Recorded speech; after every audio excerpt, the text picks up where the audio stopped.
The Velveteen Rabbit by Marjorie Williams. There once was a velveteen rabbit, and in the beginning he was really splendid. He was fat and bunchy, as a rabbit should be. His coat was spotted brown and white. He had real thread whiskers, and his ears were lined with pink satin. On Christmas morning, when he sat wedged in the top of the boy's stocking, with a sprig of holly between his paws, the effect was charming. There were other things in the stocking: nuts and oranges, and a toy engine, and chocolate almonds, and a clockwork mouse. But the rabbit was quite the best of all.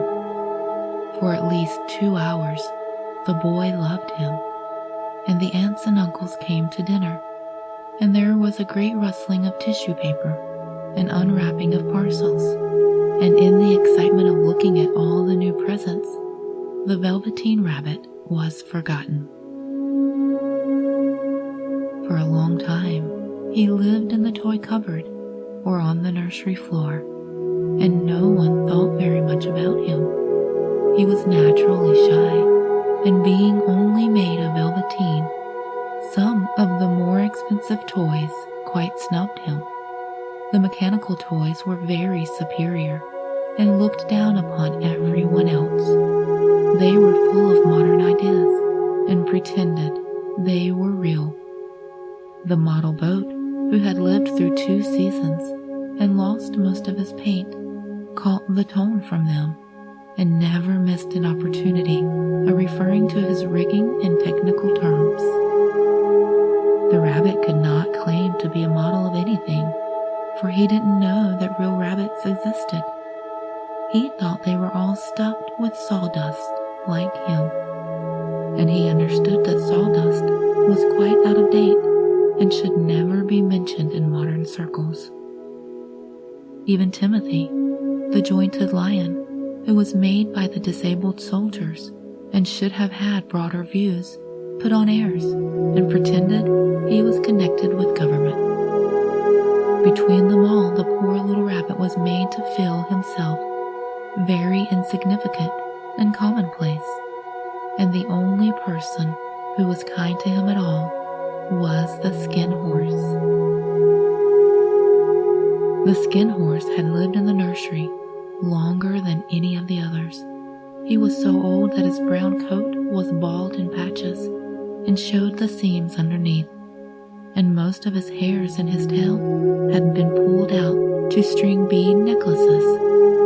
He was wise, for he had seen a long succession of mechanical toys arrive to boast and swagger, and by break their mainsprings and pass away, and he knew that they were only toys and would never turn into anything else, for nursery magic is very strange and wonderful, and only those playthings that are old and wise and experienced like the skin horse understood all about it. "What is real?" asked the rabbit one day, when they were lying side by side near the nursery fender before Nana came to tidy the room. "Does it mean having things that buzz inside you and a stick-out handle?"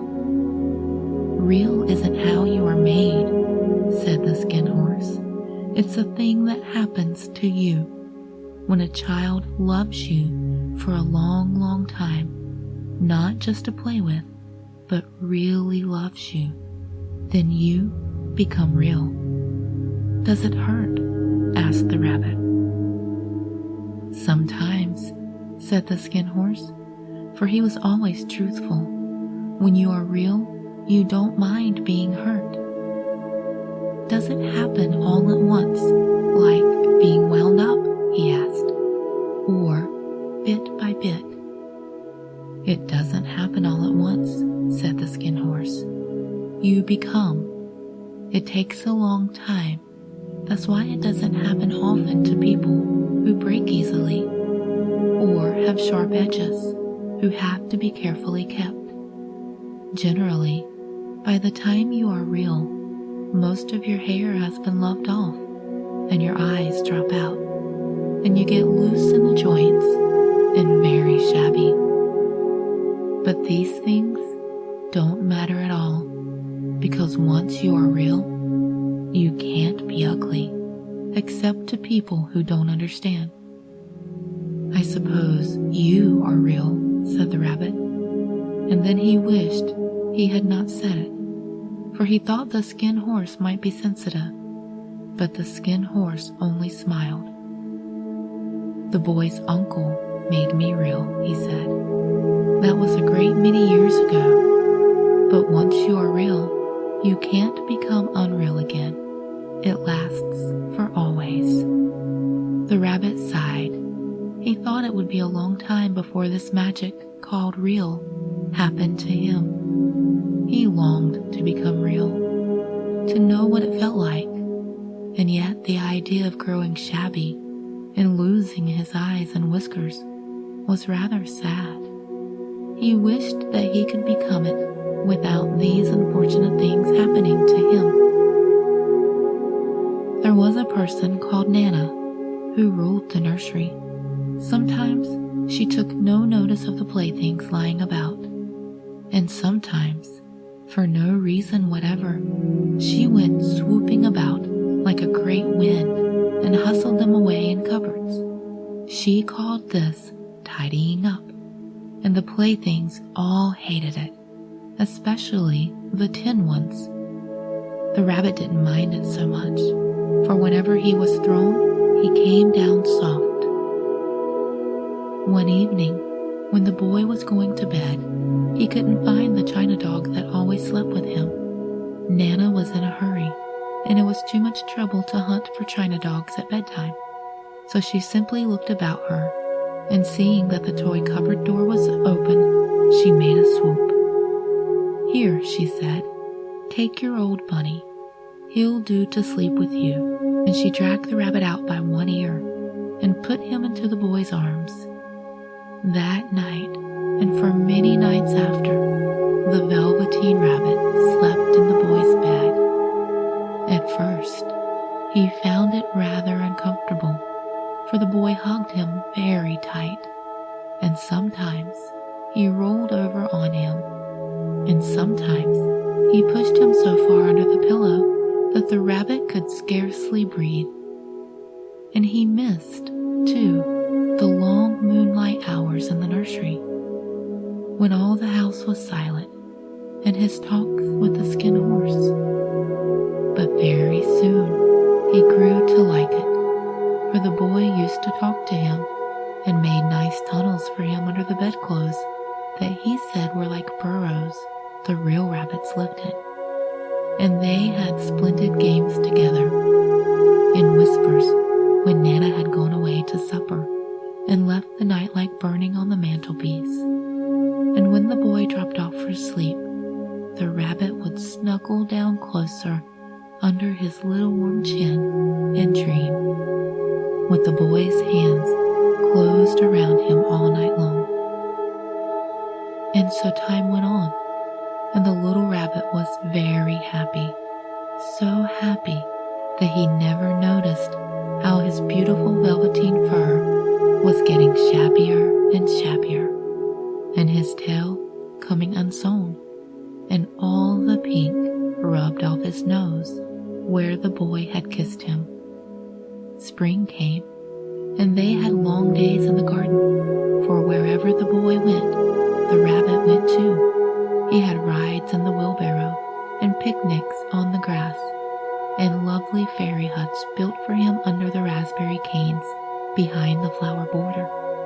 And at once, when the boy was called away suddenly to go out to tea, the rabbit was left out on the lawn not long after dusk, and Nana had to come and look for him with the candle, because the boy couldn't go to sleep unless he was there. He was wet with dew and quite earthy from diving into the burrows the boy had made for him in the flower bed.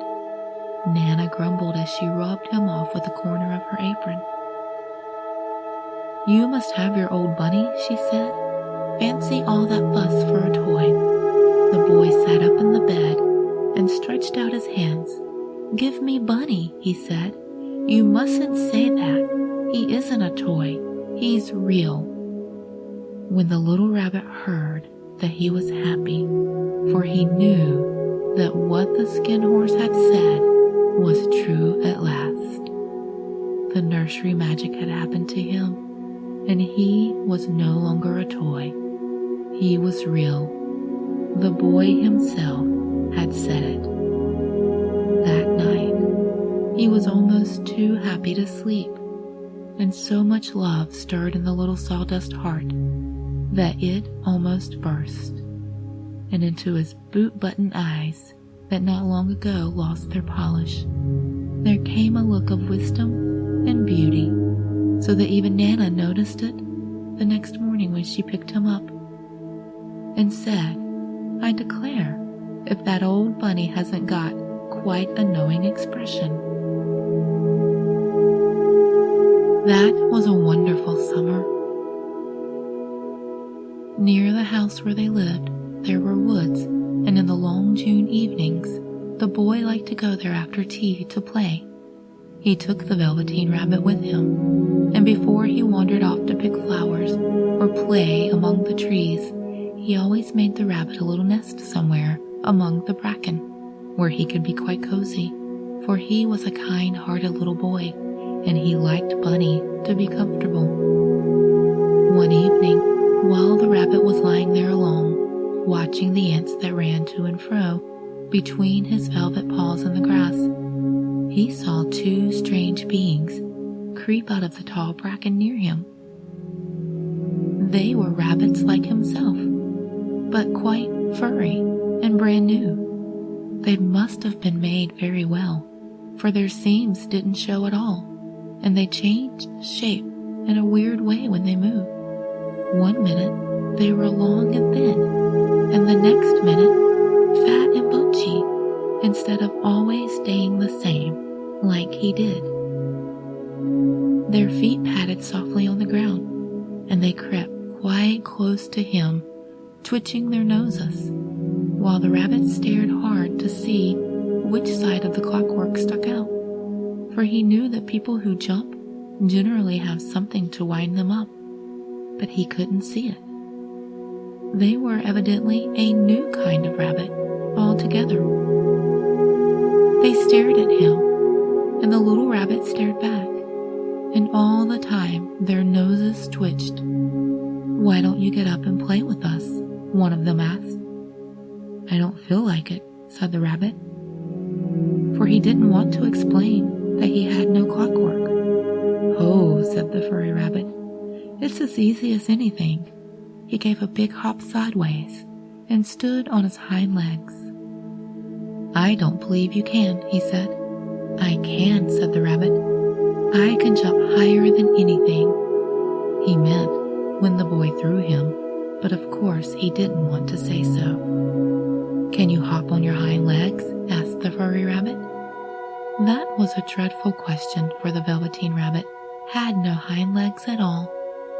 The back of him was made all in one piece, like a pincushion. He sat still in the bracken and hoped the other rabbits wouldn't notice. "I don't want to," he said again. The wild rabbits have very sharp eyes, and this one stretched out his neck and looked. "He hasn't any hind legs," he called out. "Fancy a rabbit without any hind legs," and he began to laugh. "I have," cried the little rabbit. "I have got hind legs. I'm sitting on them." "Then stretch them out and show me, like this," said the wild rabbit, and he began to whirl round and dance till the little rabbit got quite dizzy. "I don't like dancing," he said. "I'd rather sit still." But all the while he was longing to dance, for a funny new tickling feeling ran through him, and he felt he would give anything in the world to be able to jump about like these rabbits did. The strange rabbit stopped dancing and came quite close. He came so close this time that his long whiskers brushed the Velveteen Rabbit's ear, and then he wrinkled his nose suddenly and flattened his ears and jumped backwards. "He doesn't smell right," he exclaimed. "He isn't a rabbit at all. He isn't real." "I am real," said the little rabbit. "I am." The boy said so, and he nearly began to cry. Just then, there were sounds of footsteps, and the boy ran past them. With the stamp of a feet and a flash of white tails, the two strange rabbits disappeared. "Come back and play with me," called the little rabbit. "Oh, do come back. I know I am real." But there was no answer. Only the little ants ran to and fro, and the bracken swayed gently where the two strangers had passed. The Velveteen Rabbit was all alone. "Oh dear," he thought. "Why did they run away like that? Why couldn't they stop and talk to me?" For a long time he lay very still, watching the bracken and hoping that they would come back, but they never returned. And presently the sun sank lower, and the little white moths fluttered out, and the boy came and carried him home. Weeks passed, and the little rabbit grew very old and shabby, but the boy loved him just as much. He loved him so hard that he loved all his whiskers off, and the pink lining to his ears turned gray, and his brown spots faded. He even began to lose his shape, and he scarcely looked like a rabbit anymore, except to the boy. To him, he was always beautiful, and that was all the little rabbit cared about. He didn't mind how he looked to other people, because the nursery magic made him feel real, and when you are real, shabbiness doesn't matter at all. And then, one day, the boy was ill. His face grew very flushed, and he talked in his sleep, and his little body was so hot that it burned the rabbit when he held him close. Strange people came and went in the nursery, and a light burned all night, and through it all, the little Velveteen Rabbit lay there, hidden from sight under the bedclothes, and he never stirred, for he was afraid that if they found him, someone might take him away, and he knew that the boy needed him. It was a very weary time, for the boy was too ill to play, and the little rabbit found it rather dull with nothing to do all day long. But he snuggled down patiently and looked forward to the time when the boy would be well again, and they would go out in the garden amongst the flowers and butterflies and play splendid games in the raspberry thicket like they used to. All sorts of delightful things he planned, and while the boy lay half asleep, he crept up close to the pillow and whispered them in his ear. And presently the fever turned, and the boy got better. He was able to sit up in bed and look at picture books, while the little rabbit cuddled close at his side, and one day they let him get up and dress. It was a bright sunny morning, and the windows stood wide open. They had carried the boy out to the balcony, wrapped in a shawl, and the little rabbit laid, tangled up among the bedclothes, thinking. The boy was going to the seaside tomorrow. Everything was arranged, and now it only remained to carry out the doctor's orders. They talked about it all while the little rabbit lay under the bedclothes, with just his head peeping out, and listened. The room was to be disinfected, and all the books and toys that the boy had played with in bed must be burnt. "Hooray," thought the little rabbit. "Tomorrow we shall go to the seaside." For the boy had often talked of the seaside, and how he wanted very much to see the big waves coming in, and the tiny crabs and the sandcastles. Just then Nana caught sight of him. "How about this old bunny?" she asked. "That?" said the doctor. "Why, it's a mass of scarlet fever germs. Burn it at once." "What? Nonsense. Get him a new one. He mustn't have that any more." And so the little rabbit was put into a sack with the old picture books and a lot of rubbish, and carried out to the end of the garden behind the fowl house. That was a fine place to make a bonfire, only the gardener was too busy just then to attend to it. He had the potatoes to dig and the green peas to gather, but the next morning he promised to come quite early and burn the whole lot. That night, the boy slept in a different bedroom, and he had a new bunny to sleep with him. It was a splendid bunny, all white plush, with real glass eyes. But the boy was too excited to care very much about it, for tomorrow he was going to the seaside, and that in itself was such a wonderful thing that he could think of nothing else. And while the boy was asleep, dreaming of the seaside, the little rabbit lay among the old picture books in the corner behind the fowl house, and he felt very lonely. The sack had been left untied, and so by wriggling a bit, he was able to get his head through the opening and look out. He was shivering a little, for he had always been used to sleeping in a proper bed, and by this time his coat had worn so thin and threadbare from the hugging that it was no longer any protection to him.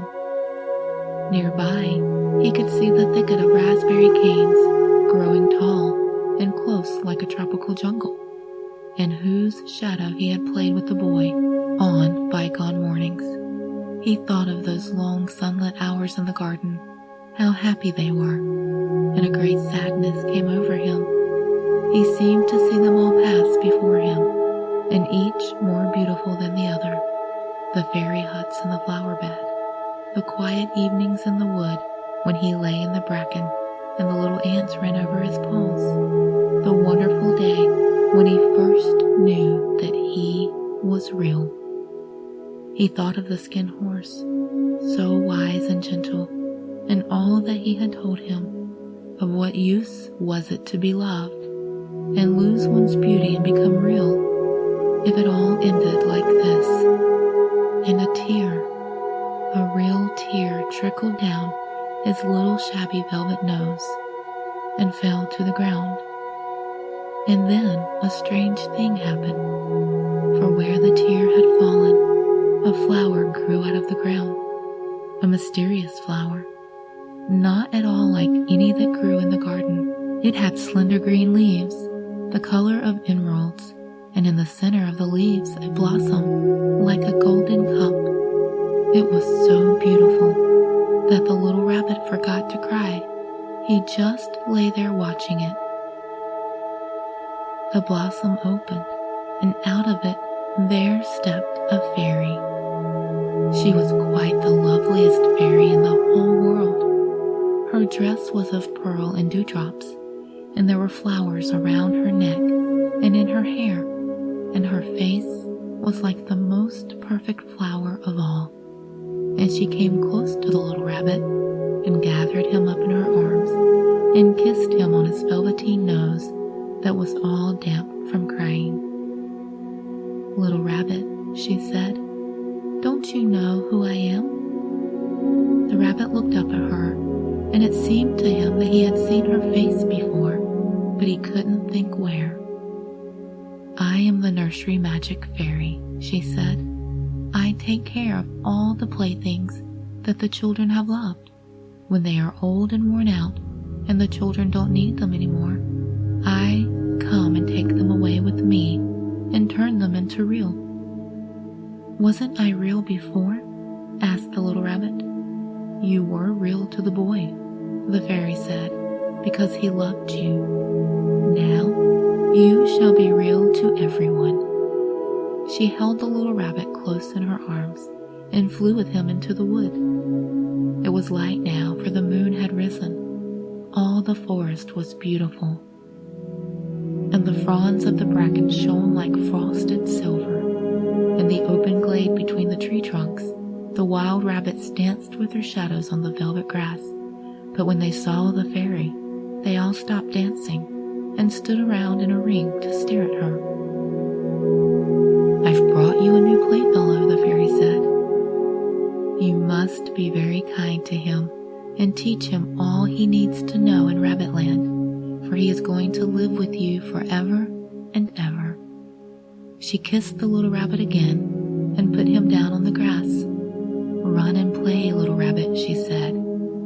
But the little rabbit sat quite still for a moment and never moved, for when he saw all the wild rabbits dancing around him, he suddenly remembered about his hind legs, and he didn't want them to see he was made all in one piece. He did not know that when the fairy kissed him that last time, that she changed him altogether. He might have sat there a long time, too shy to move, if just then something hadn't tickled his nose, and before he thought about what he was doing, he lifted his hind toe to scratch it. And he found that he actually had hind legs. Instead of dingy velveteen, he had brown fur, soft and shiny. His ears twitched by themselves, and his whiskers were so long that they brushed the grass. He gave one leap, and the joy of using those hind legs was so great that he went springing about the turf on them, jumping sideways and whirling around as the others did. And he grew so excited that when at last he did stop to look for the fairy, she had gone. He was a real rabbit at last, and home with the other rabbits. Autumn passed, and winter, and in the spring, when the days grew warm and sunny, the boy went out to play in the woods behind the house. And while he was playing, 2 rabbits crept out from the bracken and peeped at him.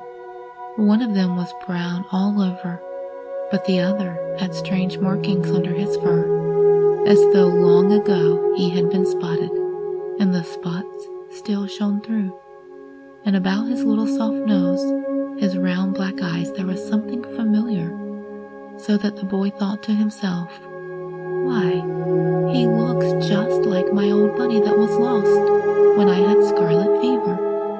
But he never knew that it really was his own bunny, come back to look at the child who had first helped him be real.